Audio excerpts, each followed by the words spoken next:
Hey Devin, how's it going, man? It's going well. How are you? I'm good. It's good to be here. I'll just introduce myself real quick and then we'll get right into it. All right. My name is Caleb with DemX Media. We present information and educate voters about the process and about candidates that seek to bring about a fair and equitable Georgia. And I saw that your campaign was coming up. I've been doing this series 4 weeks for 4 seats. And I know that we've already done a couple of them, but yours was so crucial to me because this is an area in Georgia that is very new, I'd say, to our kind of politics, where we really want to create equity for everybody. And I really just want you to be able to introduce yourself and explain what you were doing. Absolutely. All right. Well, my name is Devin Pandy. I am running for mayor of the city of Gainesville, and I'm happy to be doing so. There are some things that I've noticed that aren't happening. Some things that aren't really the best for the residents, and so not being one to just sit back and witness things that I believe not to be right, I decided to do something about them. What, I guess, about this cycle, why did you choose to run this year as opposed to before? Well, I guess I figured if not now, then when, you know? This cycle, because the next cycle doesn't come for another 4 years. Yeah. And with all of the, I don't know if your mic is picking it up, but you can hear, the beeps of the trucks backing up. There's a lot of development going on in the downtown area where we are right now and in the midtown area across the street.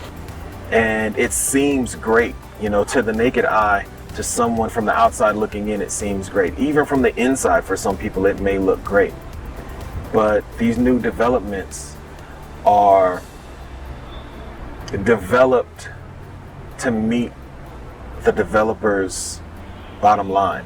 Right. Not necessarily to actually give people quality, affordable places to live.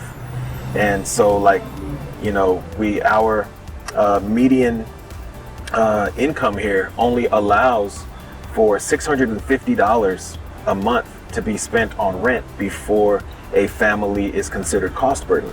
Almost half of the citizens here, almost half of the residents here can only afford that. But these new developments are starting at $1,300 a month.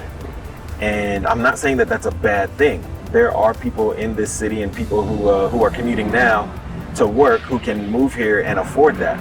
But there are many, many people who cannot. Yeah. Like you said, going back to what I mentioned earlier, it's about equity. And if we don't create those opportunities now, we're never going to be able to see those happen in maybe 10 or 20 or even 30 years.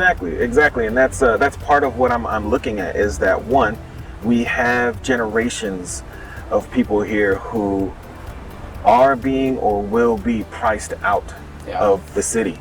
But then also, I'm engaged. I get married next month.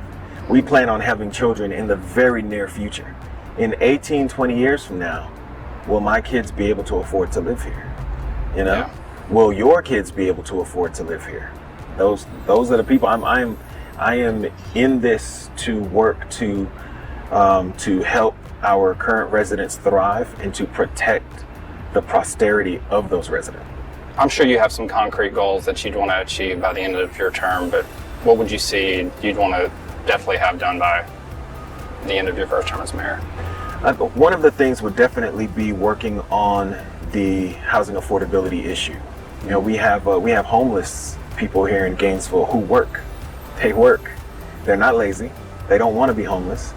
They just either don't meet the requirement for first and last month's rent. Yeah. Earning 3 times. I think the minimum is earning 3 times the rent, I believe, is one of the requirements, and then also credit, and how do you build credit when you're homeless? And it seems like, except for a few great organizations in the city, not enough is being done to help our homeless overcome their downfalls. Yeah. And again, it goes back to creating the opportunities for them to be able to do that. I mean, if the gap's not filled, then we leave a lot of people behind. Exactly. There's a program called Housing First, and let me tell you, it's great. You know, we expect people to pull themselves up by their bootstraps. It's kind of hard to do when you don't have boots.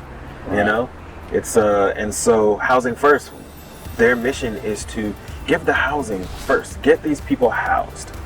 Everything else will fall into place. You know, it's easy to say, oh, well, they need to work harder, or they need to save their money, or they need to get a job, or whatever it is. Imagine your life right now, no matter how easy or hard it is, no matter how good or bad it is.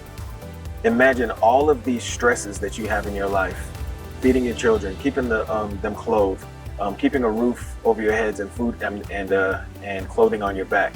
Now think of trying to do all of that without a home. Yeah, it's near impossible, really. Well, I wanted to say too, obviously you want to target a definitely new audience overall to be able to build a broader, more diverse electorate. Do you think that's possible in Gainesville and beyond? Right now, the way this city is set up, there is at-large voting. And so everyone in the city can vote to decide who is going to represent a specific ward, not necessarily to represent them. And so doing that causes certain communities, certain wards to be represented by a person who doesn't necessarily represent the majority of that ward. And so if we were to take a broad look at the demographics of Gainesville, you will see that, you know, we have a vast Latinx and Hispanic community here. They deserve to be represented by someone who actually represents their interests. And as long as we have at-large voting, that will probably not happen. Right. And so one of my goals as an Afro-Latino Irish candidate is to bridge whatever divides may exist between the Black community, the Hispanic community, the white community, and ensure that Athens Street and Atlanta Highway are not being neglected. Right. And that as much resources as we are pouring into the downtown and midtown areas, that we are also putting those resources to good use in those and other areas. Meanwhile, not neglecting the more affluent areas as well. And at the end of the day, I mean, you're serving all the constituents of Gainesville, you know, and you've got to be able to meet their needs in every way. Well, I wanted to say too, do you have a campaign slogan for your campaign for mayor? My campaign slogan is, I love this city. Gainesville is a great city. And I want everyone to be able to come together and work together toward the same goal. And that goal is my campaign slogan, and that is for a greater Gainesville. Because I believe that it is possible. It is possible, as great as Gainesville already is, it's possible to be greater.